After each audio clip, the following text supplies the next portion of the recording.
గౌరవ ముఖ్యమంత్రి గారు శ్రీ నారా చంద్రబాబు నాయుడు గారు మంత్రివర్గం ఎమ్మెల్యేలు ప్రమాణ స్వీకారం చేసి మొన్న జరిగిన 12వ తేదీకి 2 సంవత్సరాలు పూర్తయిన సందర్భంగా రాష్ట్ర వ్యాప్తంగా మరి కూటమి నాయకులందరూ ముఖ్యమంత్రి గారి దగ్గర నుంచి గ్రామ స్థాయి నాయకుడి వరకు ఆనందోత్సవాల్లో మునిగి తేలుతున్న పరిస్థితుల్లో ఈ రోజు మా ఇంటికి వచ్చి వారి కష్టాలు కన్నీటితో చెప్పుకుంటున్నటువంటి అవ్వతాతల యొక్క సమస్యలు ఒక్కసారి మీకు గుర్తు చేస్తా ఉన్నాం. గ్రంథి రాఘవ కదమ్మా, గ్రంథి రాఘవ, ఈమె పేరు తలారి చక్రమ్మ. వీరిద్దరూ అక్కా చెల్లెళ్ళండి. ఇంచుమించు ఒక 40 సంవత్సరాల క్రితం వీరు భర్తలు 40 సంవత్సరాల క్రితమే వీరి భర్తలు చనిపోవడం జరిగింది. వీరిద్దరు అక్క చెల్లెళ్ళు సుమారు 40 సంవత్సరాల నుంచి కూడా వీరికి పెన్షన్ వస్తుంది.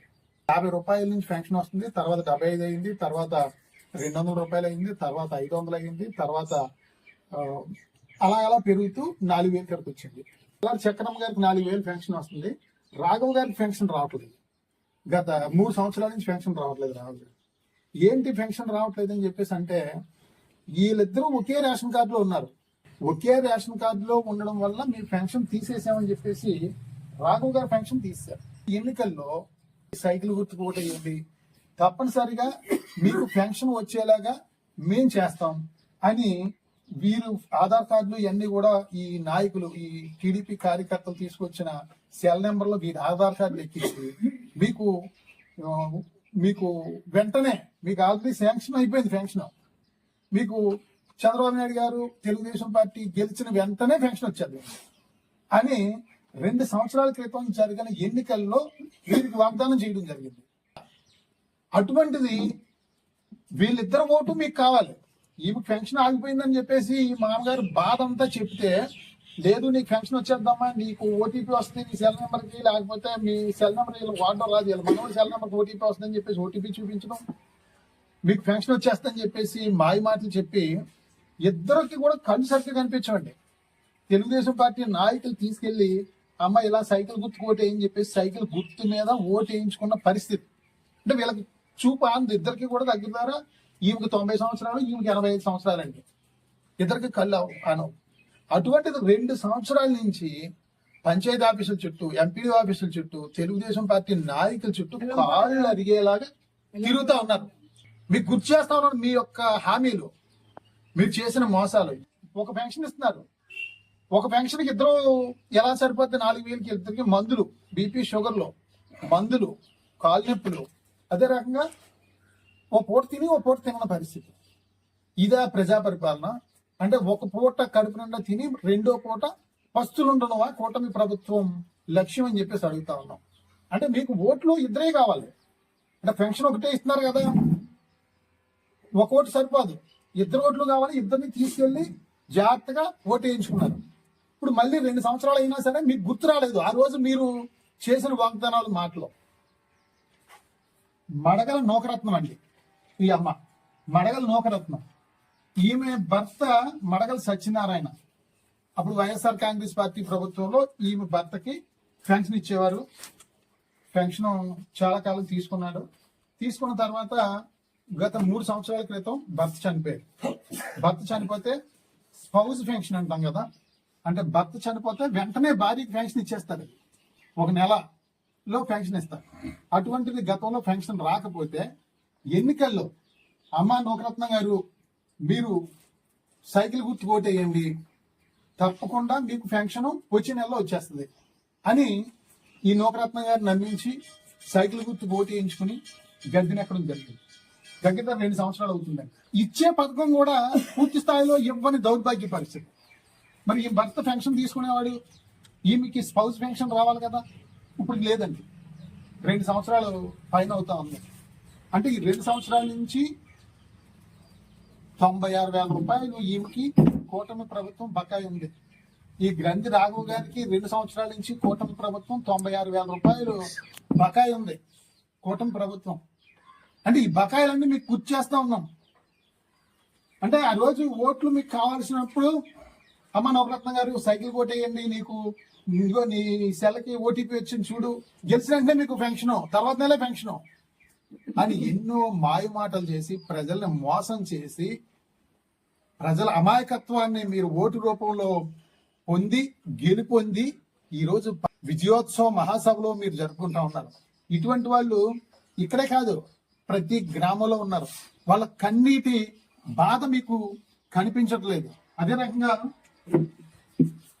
ఈయన ఇంజరపు రాంబాబు గారండి. ఈయనది గోకవరం మండలం గుమ్మలదొడ్డి అండి. ఈయనకి 2 కళ్ళు కూడా కనిపించండి.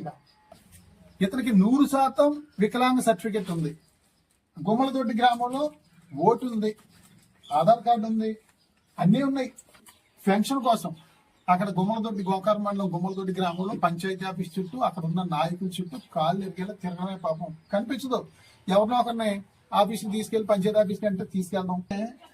ఇతను పీజీఆర్ఎస్ లో దగ్గర 8 సార్లు దరఖాస్తు చేసుకున్నాడండి. పీజీఆర్ఎస్ లో నాకు కళ్ళు కనిపించట్లేదు, నాకు అసలు ఎవరో దారి లేదు, నాకు తినడానికి గత్యంతరం లేని పరిస్థితి అని చెప్పేసి వీరు గోకవరం ఎంపీడీ ఆఫీసులోని రాజమండ్రి కలెక్టర్ ఆఫీసులో కూడా ఎన్నో సార్లు వినతి పత్రాలు ఇవ్వడం జరిగింది. పీజీఆర్ఎస్ లో 8 సార్లు ఇవ్వడం జరిగింది. స్వయంగా నేను కూడా జిల్లా కలెక్టర్ గారి దగ్గర తీసుకెళ్ళడం జరిగింది. ఈ సందర్భంగా గౌరవ ముఖ్యమంత్రి శ్రీ నారా చంద్రబాబు నాయుడు గారికి జగ్గంపేట నియోజకవర్గం నుంచి ఒక ఇండిపెండెంట్ ఎమ్మెల్యే అభ్యర్థిగా మిమ్మల్ని ఆలోచించమని చెప్పేసి కోరుతా ఉన్నాను. ఇటువంటి 100% అర్హత ఉండి పింఛన్ కోసం అసలు జీవించడానికి మార్గం లేని దీనావస్థితిలో ఉన్నటువంటి వాళ్ళు వీళ్ళు మీకు కనిపించట్లేదు. పల్లి పండుగ అంటున్నారు. ఇతను ఏ పండుగ చేసుకోవాలండి? పల్లి పండుగ. కూటమి నాయకుల్ని, ఇక్కడ ఉన్న ఎమ్మెల్యే ఎంపీని, సంబంధిత మంత్రులు, ముఖ్యమంత్రి గారికి నేను అడుగుతా ఉన్నాను, ఇదేనా మీరు చేసే పరిపాలన? అంటే ఇతనికి కళ్ళు కనిపించు, మీకు కళ్ళు కనిపించట్లేదా? పీజీఆర్ఎస్ లో 8 సార్లు ఫిర్యాదు చేయడం జరిగింది. 8 సార్లు వినతి పత్రాలు ఇస్తారు, మళ్ళీ సంబంధించిన అధికారి వచ్చి ఇతనితో ఏలుముద్ర వేయించుకుని వెళ్ళిపోతారు. అక్కడ గుడిలో ఎవరైనా కొంచెం సంతర్పణ ఎక్కడ జరుగుతుందంటే అక్కడ ఎవరో పిల్లలతో పట్టుకుని ఆ సంతర్పణకి వెళ్ళి భోజనం చేయడం, లేకపోతే ఊళ్ళో ఎవరైనా కొంచెం ఇతనికి దయతలిచి ఓ పూట భోజనం పెడితే చేయడం.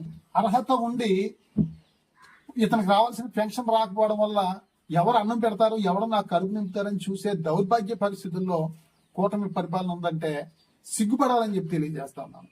ఇప్పటి వరకు అధికారులకు ఇటువంటి వాళ్ళందరినీ తీసుకెళ్లి వినతి పత్రాలు ఇచ్చి, అయ్యా బాబు వీళ్ళకి పెన్షన్ ఇవ్వండి, అర్హత ఉంది, మీరు ఇవ్వండి బ్రతిమాలు. మీకు 2 సంవత్సరాలు అయినా సరే కూటమి నాయకులకు కానీ ఏ రకమైన స్పందన లేదు. ప్రభుత్వం దున్నపోతు మీద నీళ్లు చల్లితే ఏ రకంగా స్పందన ఉండదో ఆ రకంగా ఉంది.